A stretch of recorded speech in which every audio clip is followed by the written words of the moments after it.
Like, subscribe, and comment. Jeffrey Dahmer, an American serial killer and sex offender, was born on May 21, 1960. Between the years of 1978 and 1991, Dahmer murdered 17 males in truly horrific fashion. Rape, dismemberment, necrophilia, and cannibalism were all parts of his modus operandi.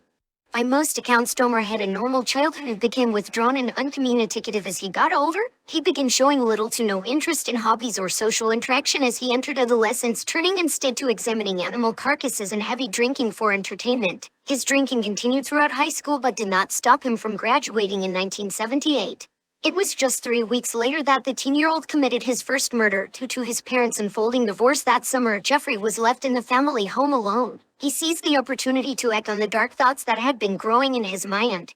He picked up a hitchhiker named Stephen Hicks and offered to take him back. Dahmer attended college that fall but dropped out due to his alcoholism. After that, his father forced him to enlist in the army, where he served as a combat medic in Germany from 1979 to 1981. However, he never kicked the habit and was discharged that spring, moving back home to Iowa.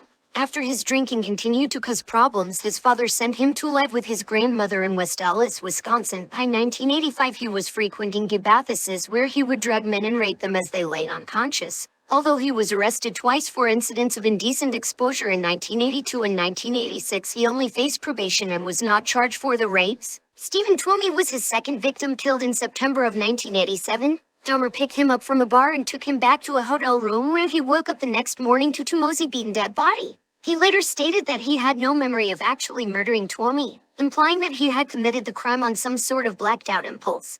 The killings occurred sporadically after Twomey, with 2 victims in 1988, 1 in 1989, and 4 in 1990. He continued to lure unsuspecting men from bars or solicited prostitutes whom he then drugged, raped, and strangled. At this point, though, Dahmer also began carrying out particularly disturbing acts with their Stephen Twomey was his second victim, killed in September of 1987. Dahmer picked him up from a bar and took him back to a hotel room where he woke up the next morning to Twomey's beaten dead body. He later stated that he had no memory of actually murdering Twomey, implying that he had committed the crime on some sort of blacked-out impulse. The killings occurred sporadically after Twomey, with 2 victims in 1988, 1 in 1989, and 4 in 1990. He continued to lure unsuspecting men from bars or solicited prostitutes whom he then drugged, raped, and strangled. At this point, though, Dahmer also began carrying out particularly disturbing acts with their During this period, Dahmer was arrested for an incident at his job at the Ambrosia Chocolate Factory, where he drugged and sexually fondled a 13-year-old boy. For this, he was given a sentence of 5 years probation, 1 year at a work release camp, and was required to register as a sex offender. He was released 2 months early from the work program and subsequently moved into a Milwaukee apartment in May of 1990. There, despite regular appointments with his probation officer, he would remain free to commit 4 murders that year and more in 1991. On July 22, 1991, Dahmer lured Tracy Edwards into his home with the promise of cash in exchange for his company.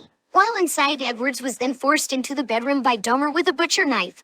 During the struggle, Edwards was able to get free and escape out into the streets, where he flagged down a police car. When the police arrived at Dahmer's apartment, Edwards alerted them to the knife that was in the bedroom.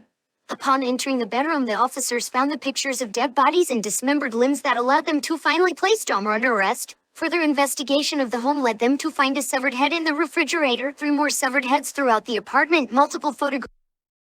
Dahmer began killing around 1 person each week. By the summer of 1991, became infatuated with the idea that he could turn his victims into zombies to act as youthful and submissive sexual partners. He used many different techniques, such as drilling holes into their skull and injecting hydrochloric acid or boiling water into their brains. Soon neighbors began to complain about strange noises and awful smells coming from Dahmer's apartment.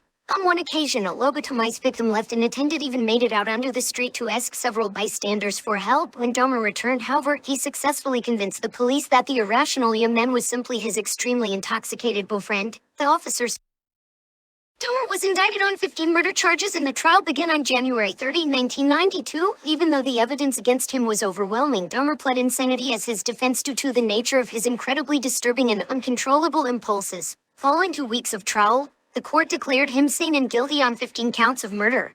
He was sentenced to 15 life terms for a total of 957 years in prison. In May of the same year, he entered a guilty plea for the murder of his first victim, Stephen Hicks, and received an additional life sentence. Dahmer served his time at the Columbia Correctional Institution in Portage, Wisconsin. During his time in prison, Dahmer expressed remorse for his actions and wished for his own death. He also read the Bible and declared himself a born-again Christian ready for his final judgment. He was attacked twice by fellow inmates, with the first attempt to slice his neck open, leaving him with only superficial wounds. However, he was attacked a second time on November 20th, 1994 by an inmate as they cleaned one of the prison showers. Dahmer was found still alive but died on the way to the hospital from severe head trauma. One of Dahmer's victims managed to escape death on July 22, 1991. Tracy Edwards, 32, was picked up by Milwaukee police officers after they spotted him on the street about a block from Dahmer's apartment with a handcuff hanging off one of his wrists.